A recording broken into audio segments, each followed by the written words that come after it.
Have you ever looked up at the night sky, filled with countless stars, and wondered if we are alone? The universe is vast, stretching out beyond our comprehension. In 1961, astrophysicist Frank Drake set out to tackle this profound question with a tool that would become a cornerstone of the search for extraterrestrial intelligence, or SETI, the Drake equation. This deceptively simple formula attempts to estimate the number of detectable civilizations in our galaxy, the Milky Way.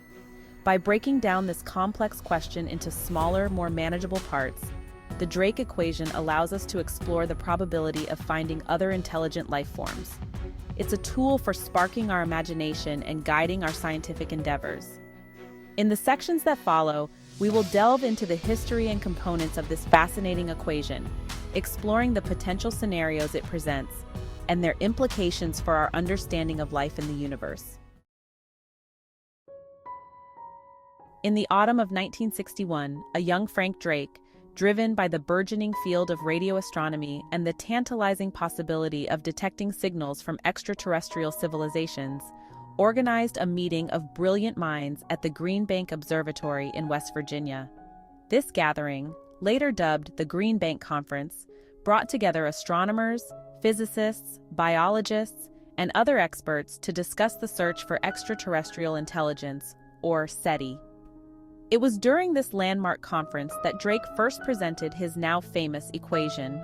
He wanted a way to structure a scientific discussion about the possibility of detecting radio signals from other civilizations. The Drake equation, as it came to be known, is not a mathematical formula in the traditional sense.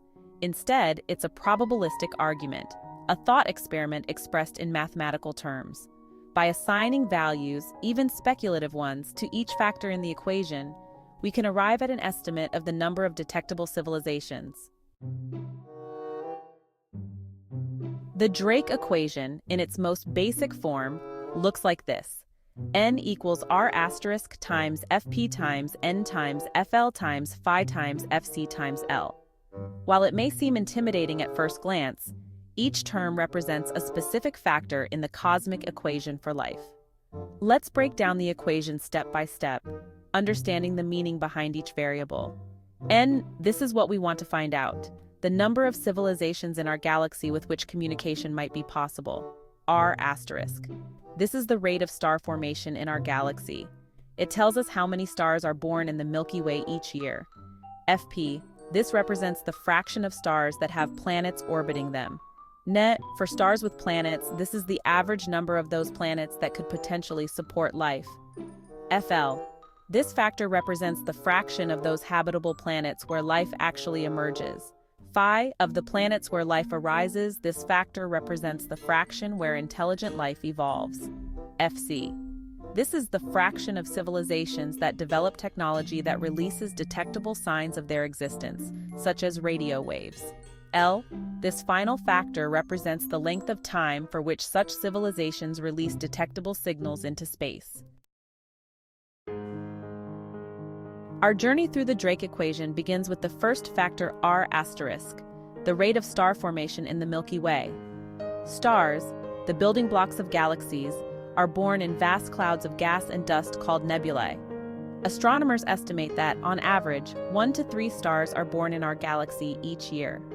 Determining the rate of star formation involves studying the different types of stars, their lifespans, and the distribution of stellar nurseries within the galaxy. Knowing how often stars are born sets the stage for understanding how many planetary systems might exist around them.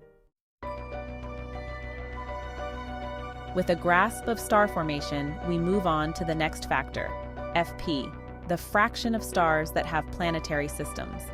In recent decades, the field of exoplanet research has exploded, revealing that planets are not the exception, but rather the rule in our galaxy. Thanks to advancements in telescopes and detection techniques, astronomers have discovered thousands of exoplanets orbiting distant stars. These discoveries have shown us that planetary systems are incredibly diverse, with gas giants, rocky worlds, and everything in between. This abundance of planetary systems significantly boosts the potential for life elsewhere in the cosmos. Having established the prevalence of stars and planets, we arrive at a pivotal point in the Drake equation the average number of planets per solar system that could potentially support life. This factor takes us into the realm of astrobiology, the study of life's origins and potential existence beyond Earth. The concept of a habitable zone is central to this discussion. This zone, also known as the Goldilocks zone, refers to the region around a star where conditions are just right, not too hot, not too cold, for liquid water to exist on a planet's surface. Liquid water is considered essential for life as we know it, acting as a solvent for biochemical reactions. While we continue to learn more about the conditions necessary for life, this factor remains one of the most uncertain in the Drake equation. The Drake equation now takes us even further into the realm of speculation with FL, the fraction of habitable planets where life actually emerges. This factor grapples with one of the most fundamental questions in science. How does life arise from non-living matter? Was it a singular, improbable event, or did life arise multiple times in Earth's early history? The answer to this question has profound implications for the Drake equation. If life arose readily on Earth, it might suggest that it's a common occurrence on other habitable planets. However, if it was a rare, even unique event, the value of FL could be exceedingly small, significantly reducing the chances of finding life elsewhere. Even if life does arise on a planet, there is no guarantee it will evolve into intelligent beings. The next factor, phi, representing the fraction of life-bearing planets where intelligent life evolves, is even more difficult to quantify. The evolution of intelligence on Earth was a long and complex process, shaped by countless environmental factors and chance events. The final two factors in the Drake equation, Fc and L, shift our focus from the emergence of intelligent life to the possibility of detecting it. Fc represents the fraction of civilizations that develop technology capable of sending detectable signals into space, while L represents the length of time such civilizations continue to emit those signals. For a civilization to be detectable across interstellar distances, it would need to produce signals that are both powerful and long-lasting. Our own civilization has been transmitting radio waves into space for over a century, but these signals become weaker and harder to detect the further they travel. The values we assign to Fc and L depend on our assumptions about the behavior and longevity of advanced civilizations.